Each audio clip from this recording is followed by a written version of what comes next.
Growing up as the youngest of 4 children in the Martinez family meant learning your place early. While my brothers Kevin, Miguel and Danny were groomed for important work, I was always the one expected to serve others. At family gatherings, I cleared plates while they discussed business strategy. During holiday dinners, I worked in the kitchen while they sat at the adults' table planning the future of Martinez family restaurants. Emma's the practical one, Mom would explain to visitors, using her code word for not brilliant. She'll always have work in the service industry. The family restaurant chain that started with my grandparents' taco truck had grown to 12 locations across Texas, and everyone assumed I'd spend my life taking orders and wiping tables while my brothers handled the real business. What they didn't know was that I'd been quietly building something else entirely. While they saw a community college graduate working double shifts, I'd actually been running a series of increasingly successful online ventures since age 16. My e-commerce platform for artisan crafts had been acquired for $2.3 million when I was 22. My food delivery app patent had been licensed to 3 major companies for $8.7 million. By 25, I controlled a network of investments worth over $40 million. But to my family, I was still just Emma the waitress who didn't understand real business. The breaking point came during our quarterly family meeting in January. Kevin had called everyone to discuss the major expansion he'd been planning for months, 5 new locations that would double our restaurant footprint. The conference room at our flagship location buzzed with excitement as my brothers spread architectural plans across the mahogany table. "This expansion represents the future of Martinez family restaurants," Kevin announced, adjusting his expensive tie. He'd positioned himself as the family business heir apparent after getting his MBA from UT Austin. "We're talking about $3.2 million in investment, but the projected returns are substantial." Miguel, our supposed financial genius with his accounting degree, nodded enthusiastically. "The numbers look solid. We can secure the funding through our existing credit lines and the cash reserves we've built up." Danny, the operations expert, pointed to locations on the map. "I've already scouted these sites. Prime real estate in growing neighborhoods. We could have all 5 locations operational within 18 months. I sat quietly in the corner, having learned long ago that my input wasn't welcome at these meetings. Officially, I was there because I held a small percentage of company stock, a token amount given to all family members when the business incorporated. What they didn't realize was that my small percentage had grown significantly over the years through careful acquisitions made through shell companies and trusts. Mom presided over the meeting like a corporate queen, her designer blazer and perfectly styled hair reflecting the success she credited entirely to her sons. "This expansion will cement our legacy," she declared. "Finally, we'll be competing with the major chains." Kevin pulled up detailed financial projections on his laptop. "The initial investment breaks down to $640,000 per location. We've got the real estate locked in, the contractors selected, and the equipment suppliers lined up. All we need is final approval to move forward." "What about market research?" I asked quietly, genuinely curious about their planning process. The room fell silent. Miguel rolled his eyes. "Emma, this isn't really your area of expertise." "We've done extensive market analysis," Kevin said dismissively. "This is sophisticated business strategy, not order taking." Mom leaned forward with that patient smile she reserved for explaining simple concepts to simple people. "Business decisions need real intelligence, Emma. Not waitress-level thinking like yours." She gestured toward my brothers. "These are the minds that built our success." Kevin and Miguel laughed openly. Danny smirked while shuffling through more expansion documents. "Maybe stick to taking orders," Miguel added. "That's what you're good at." The casual cruelty stung, but I'd developed a thick skin over the years. "You're absolutely right," I said, standing up slowly. "I don't really understand this level of business complexity. I'll leave you to handle the important stuff." "Smart choice," Kevin said without looking up from his financial projections. "We'll fill you in on the basics later." I smiled and walked toward the door. "I'm sure you'll make the right decisions. You always do." As I left the conference room, I could hear them immediately dive back into expansion planning, their voices animated with excitement about the future they were building without me. Kevin was already calling contractors to finalize timelines. Miguel was calculating cash flow projections. Danny was scheduling site visits for the following week. I drove home to my modest apartment, the one my family thought I could barely afford on my waitress salary. They had no idea that I'd actually bought the entire building 2 years earlier as an investment property. The monthly rent payments from my neighbors more than covered all my living expenses, but maintaining the illusion of financial struggle had become second nature. That evening, I sat in my home office reviewing the quarterly reports from my investment portfolio. My holdings had grown substantially over the past year, including some acquisitions I'd made through my attorney that my family would find very interesting. Among my various investments was a 78% controlling stake in Martinez Family Restaurants, acquired gradually over 5 years through a series of carefully structured transactions. It had started when the family business needed capital for equipment upgrades 3 years earlier. Kevin had approached several investors, but the terms were unfavorable. Through my lawyer, I'd offered financing through a silent partnership structure, allowing the family to maintain operational control while I provided the necessary capital. The arrangement was so discreet that even our family accountant wasn't fully aware of the ownership structure. Over time, as the business needed additional funding for renovations, equipment, and working capital, my investment had grown. Each transaction was documented properly and filed with the state, but the complex ownership structure kept my identity hidden behind corporate entities. To my family, I was still just a minority stockholder with no real voice in business decisions. But tomorrow's expansion plan would require more than their available credit lines and cash reserves. The $3.2 million investment they'd planned would need approval from the majority shareholder, which, unknown to them, was me. The next morning arrived crisp and clear. I was scheduled for an early shift at our main restaurant, serving breakfast to the regular customers who'd watched me grow up. Mrs. Rodriguez ordered her usual coffee and churros, asking about my family with genuine warmth. "Your brothers are doing so well with the business expansion," she said proudly. "Your parents must be so proud of all their successful children." I smiled and refilled her coffee. They're definitely excited about the future. Around 10:30 I was clearing tables when Kevin burst through the restaurant doors, his face flushed with panic. Miguel followed close behind, clutching his phone like a lifeline. Danny brought up the rear looking confused and worried. "Emma," Kevin called out sharply. "We need to talk. Now." I set down the coffee pot and walked over calmly. "What's going on?" "Our accountant just called," Miguel said, his voice tight with stress.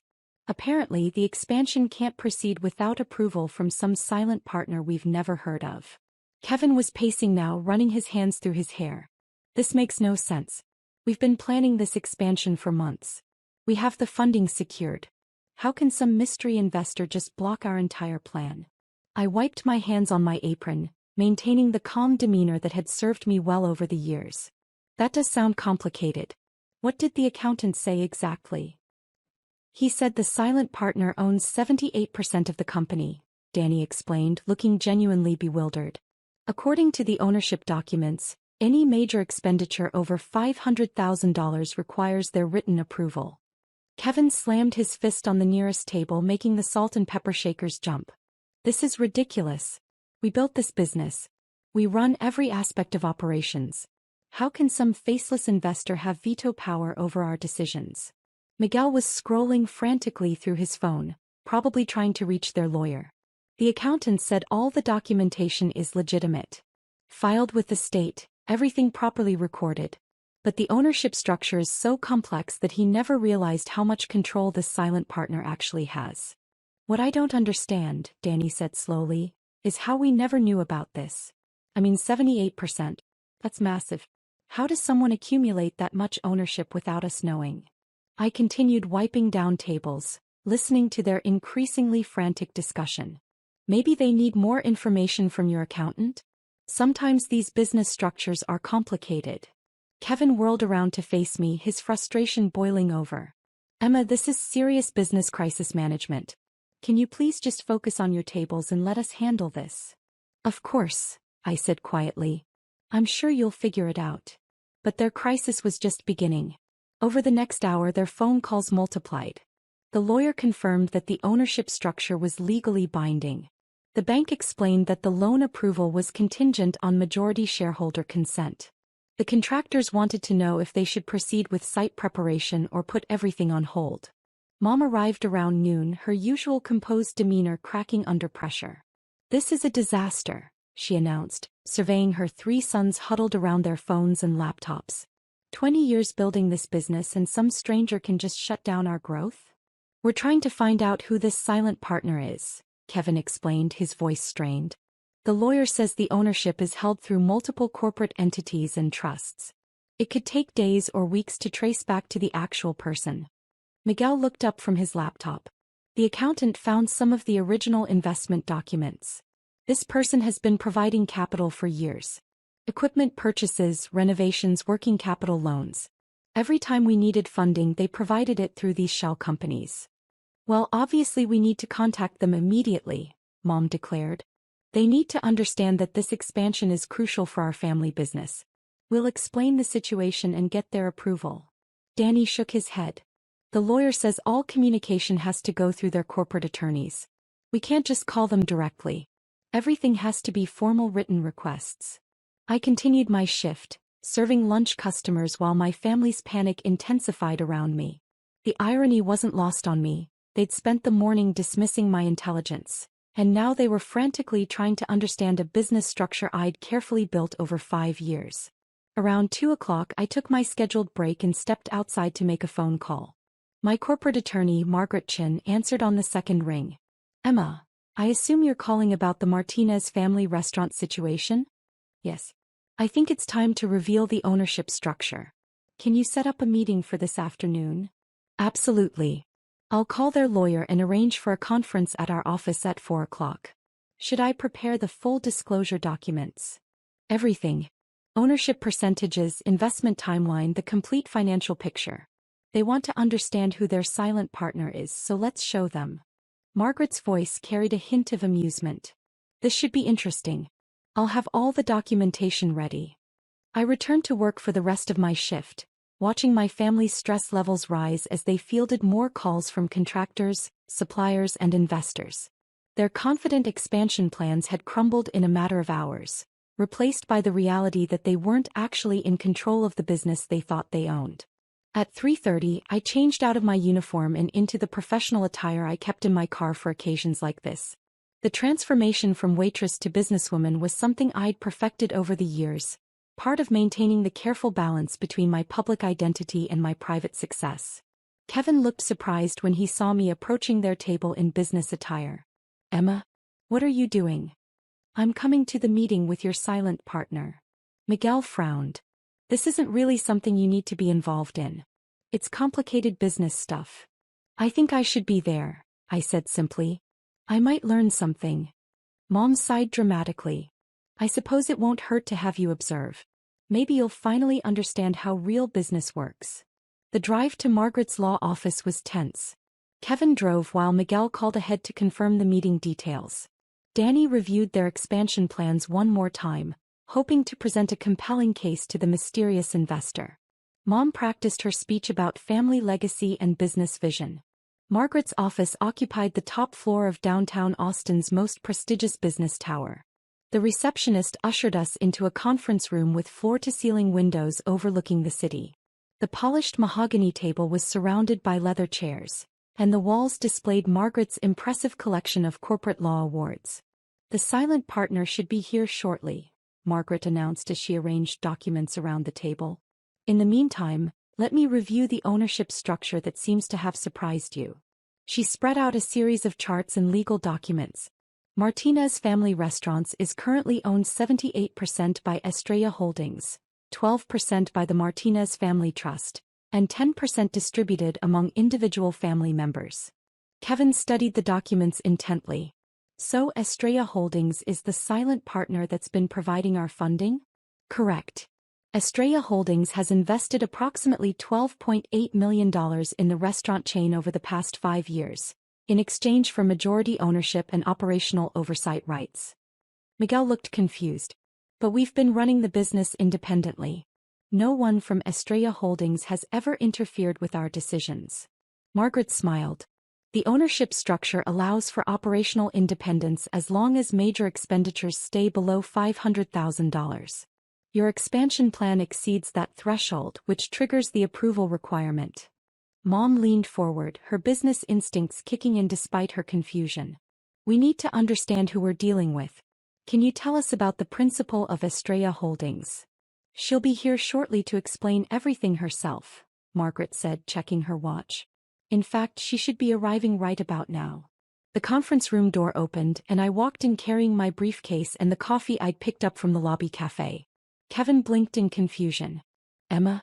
Did you get lost looking for the bathroom? I set my briefcase on the table and took the seat across from my family.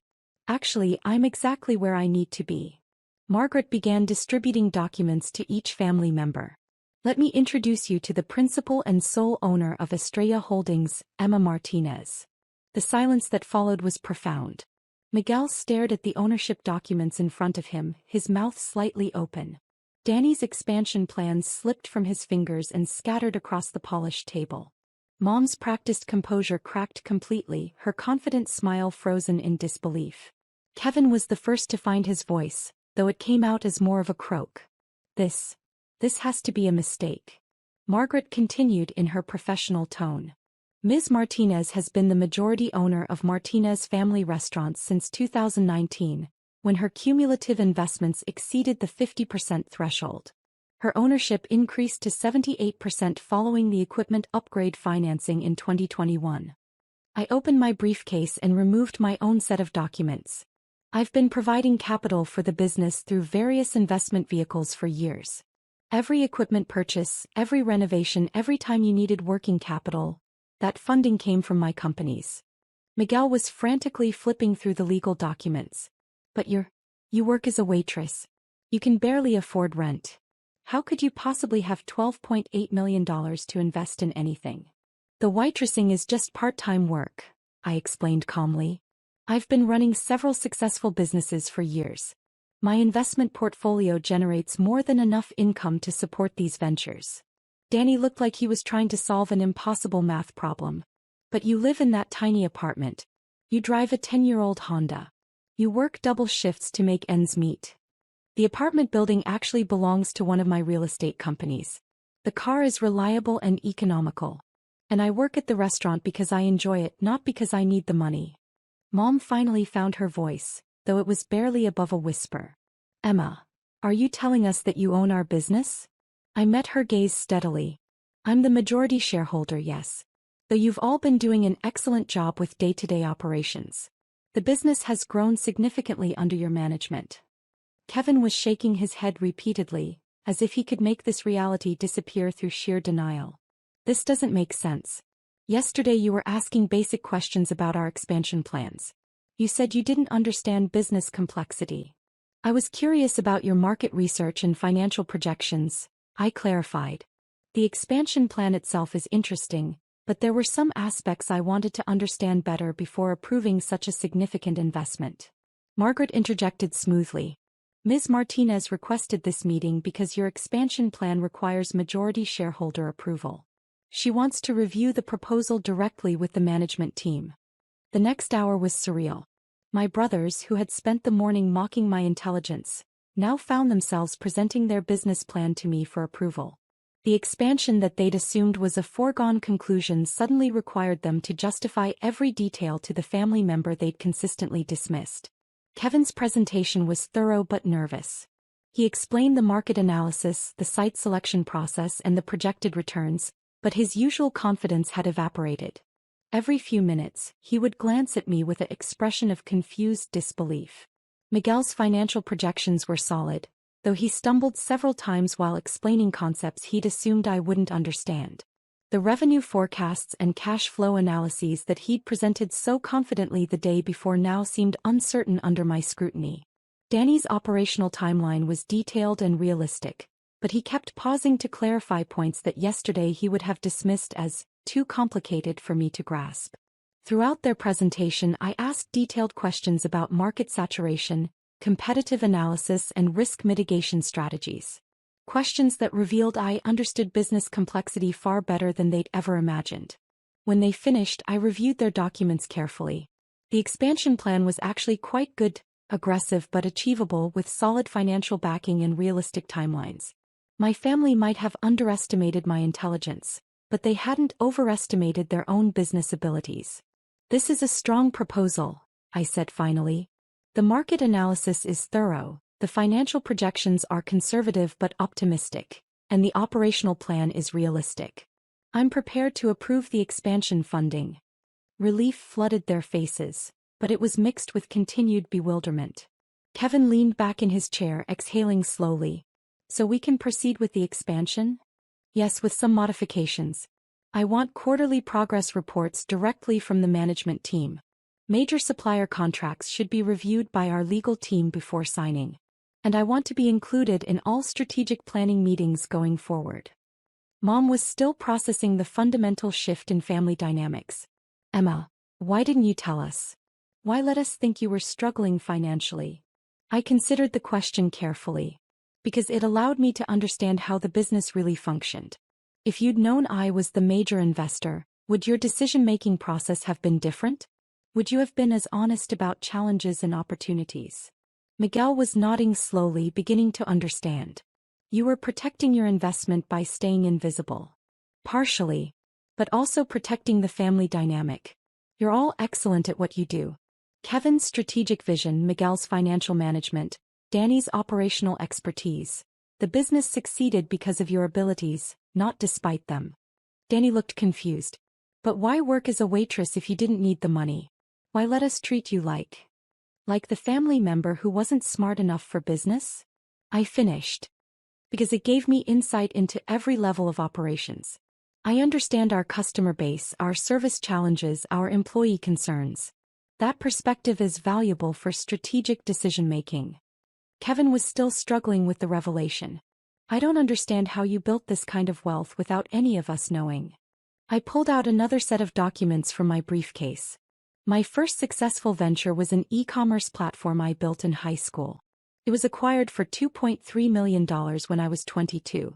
I used that capital to fund additional technology ventures, real estate investments, and eventually the restaurant investments. Margaret added, "Ms. Martinez has built a diversified portfolio worth approximately $43 million. The restaurant chain represents about 30% of her total holdings." The room fell silent again as my family absorbed this information. Yesterday's family hierarchy had been completely inverted. The daughter they dismissed as lacking intelligence was actually the most financially successful member of the family. The waitress they'd patronized was actually their boss.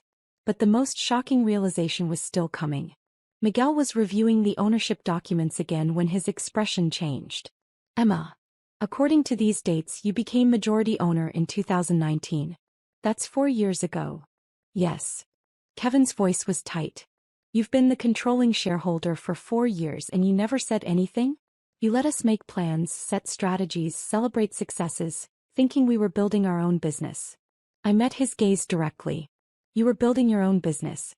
Ownership and management are different things. You've been running operations, making daily decisions, growing the customer base, managing employees. The business succeeds because of your work, not because of my investment." Mom was quiet for a long moment before speaking. "But you could have stopped any decision we made. Changed any strategy. Overruled any plan." "I could have. But why would I interfere with success? The business has grown substantially under your management. Revenue is up 340% since 2019. Customer satisfaction scores are excellent. Employee turnover is below industry average. You've been doing everything right." Danny was shaking his head in amazement. "So when we celebrated hitting $2 million in revenue last year, I was celebrating too. Your success is my success. We're family and we're business partners even if you didn't know it." The meeting concluded with practical arrangements. Margaret would handle the legal documentation for the expansion approval. I would transfer the necessary funding to cover the $3.2 million investment. Kevin, Miguel, and Danny would proceed with their expansion timeline, but with new reporting requirements and strategic oversight. As we gathered our documents and prepared to leave, Mom approached me privately. "Emma, I owe you an apology. We all do. The things we said yesterday, the way we've treated you over the years. We were wrong about so many things." I looked at her thoughtfully. "You weren't wrong about my abilities. You just didn't have complete information about what I was doing with them. But we should have recognized your intelligence, your business sense, your contributions. Instead, we dismissed you as someone who couldn't understand real business. I smiled, the same calm smile I'd maintained throughout years of family meetings where my input wasn't wanted. The business speaks for itself. We've built something successful together, even if you didn't realize I was part of building it. Kevin approached as we reached the elevators. Emma, I have to ask, why reveal yourself now? You could have stayed silent, approved the expansion through your lawyer, continued being the invisible majority owner. Why change the dynamic? I considered his question as the elevator arrived. Because the expansion represents a new phase for the business. 12 locations growing to 17, potentially 25 within 5 years. That level of growth requires different strategic coordination. It was time for the management team to know who they're really working with. The ride down to the parking garage was quiet, each family member lost in their own thoughts about how fundamentally their understanding of family dynamics had changed in one afternoon. As we reached our cars, Miguel called out, Emma? Tomorrow's staff meeting at the restaurant. Should we tell everyone about the ownership change? I shook my head. Nothing changes for the employees. You're still management, I'm still part-time waitstaff. The only difference is that now you know who signs the bigger checks. Danny laughed, a sound that contained equal parts amazement and relief. This is going to take some getting used to. The expansion approval will be processed tomorrow, I said, getting into my Honda. Congratulations on developing such a solid growth plan. I'm looking forward to seeing it succeed. As I drove home to my modest apartment that I actually owned, I reflected on the day's revelations. Tomorrow I would return to taking orders and serving coffee, but with a fundamental shift in family dynamics. My brothers would still run daily operations, but they would never again dismiss my intelligence or business acumen. Mom would still preside over family meetings, but she would never again assume that success belonged exclusively to her sons. The expansion would proceed as planned, funded by investments they now knew came from their sister. The family business would continue growing, but with new understanding about who had been providing the capital for that growth all along. And I would continue doing what I'd always done, building success quietly, strategically, and with the patience that comes from knowing that competence speaks louder than credentials, results matter more than recognition, and sometimes the most powerful position is the one no one sees coming.